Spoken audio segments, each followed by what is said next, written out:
I want to review the deadly sins of politics. In particular, the 9 deadly sins of political office. And in addition to this, I want to remind those politicians who have been entrusted with power over the masses of the people of some of the do's and don'ts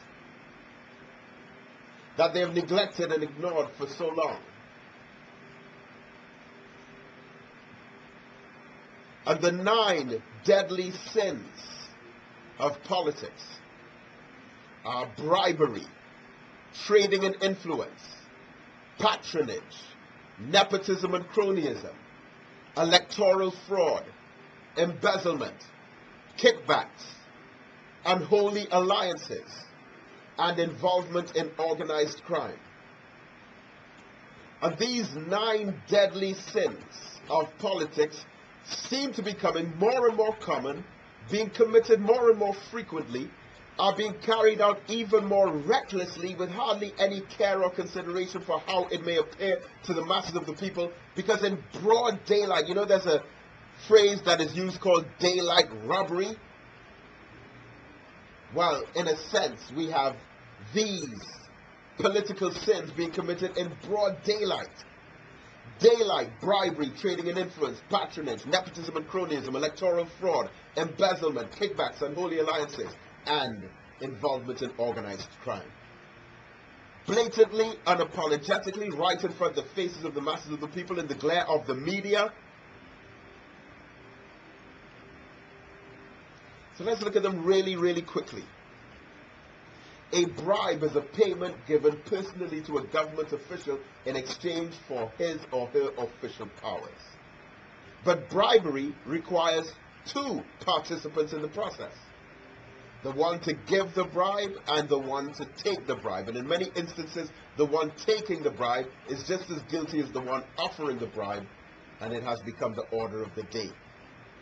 Secondly, trading in influence or influence peddling refers to a situation where a person is selling their influence over the decision process involving a third party. The difference with bribery is that this is a trilateral relation. So bribery takes place generally between 2 people, but trading in influence is when a third party is brought in to influence a situation in favor of one of the individuals in question.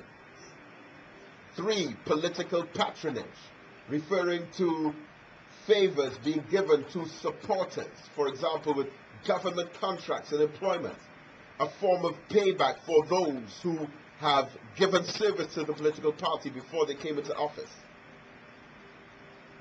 4th, nepotism and cronyism. Now basically, nepotism is special favors being given to family members. Cronyism is special favors being given to friends.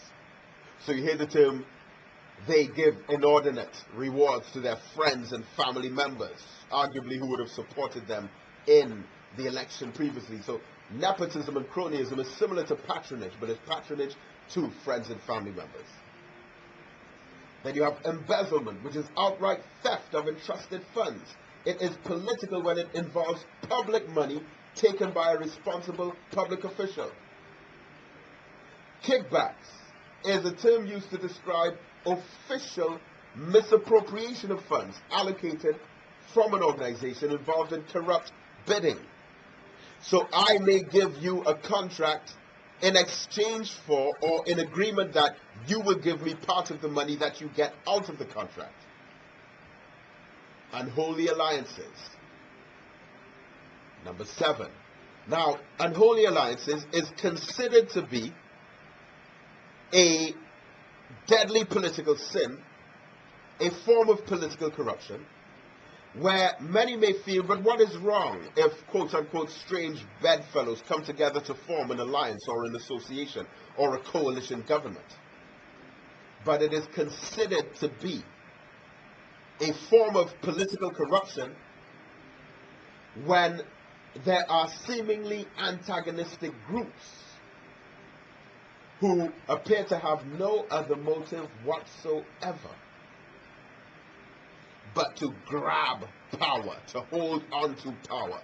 And if they came together not on the basis of ideology or philosophy or shared belief systems or goals, aims, and objectives, but because they think they can win the election, then it is considered to be a form of corruption. Unholy alliance is number 8. And finally, number 9, involvement in organized crime. And it is the involvement in organized crime by politicians using criminal interests to operate an election campaign in particular, and also to assist in government, is another political deadly sin that we are yet to overcome.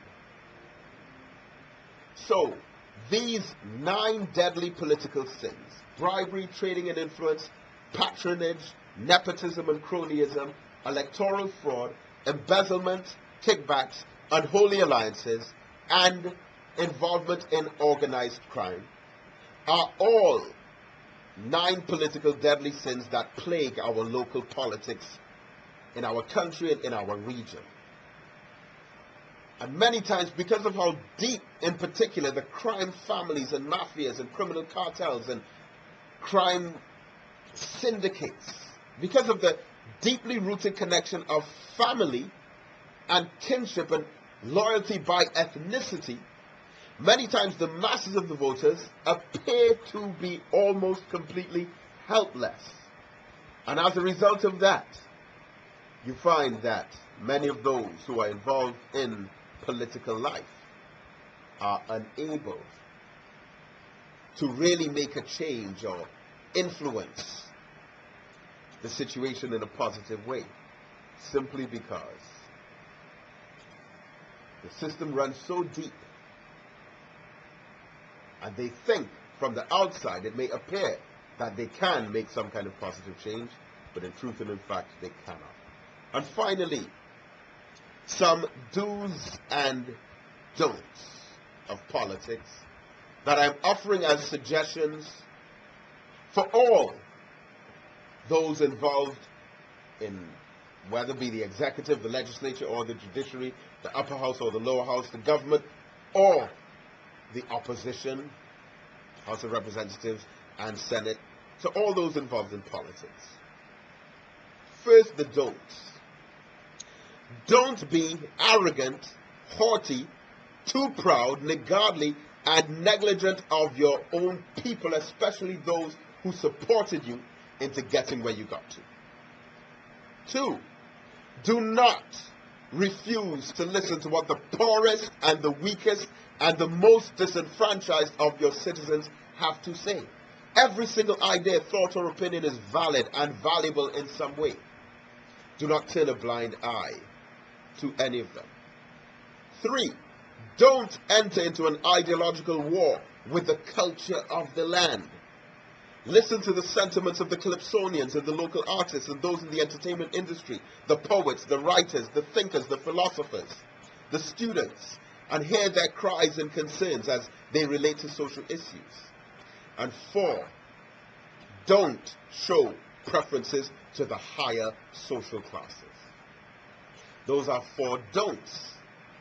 And then 4 do's are: 1, do show patriotism and love for country, and let it manifest itself in economic decisions, in the awarding of business contracts locally, and ensure that needy communities are also involved as stakeholders in major financial enterprises.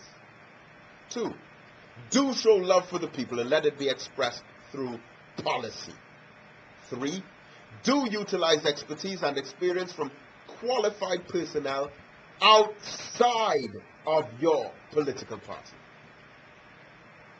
And 4, remember, bear in mind at all times, do be mindful of the fact that you were not born in office, and someday you will be back out as an ordinary member of the general public, and the quality of your life, to a large degree, will be determined by your attitude towards the people when you were blessed with the authority to be a decision maker on behalf of the masses.